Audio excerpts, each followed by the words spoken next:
So what's up mga idol? Welcome to my vlog, to this video guys. Nandito tayo ngayon sa aking munting garden.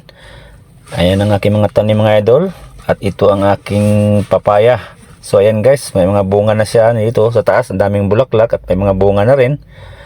So at mayroon akong isang puno pa guys na mayroon siyang hinog. Pitasin na natin mga idol. Ayan no. Yan. Kunin natin kasi pinapakuha na ng aking bus kasi paborito nila to. So ayan guys, pitasin na natin. Yan ang kagandahan kapag may tanim ka mga idol, talagang dyan ka na lang mamimitas ng mga prutas tulad niyang papaya. So ayan guys, at pang tinula mga idol, sawang-sawa na kami niyan. So ayan guys, ayan no, pwede na yan. Mga ilang araw na lang hinog na yan, pwede nang kainin yan mga idol. So guys, sa mga hindi pa nakapalo dyan, papalo na lang at paki-like and share mga idol. God bless po sa ating lahat. Good morning.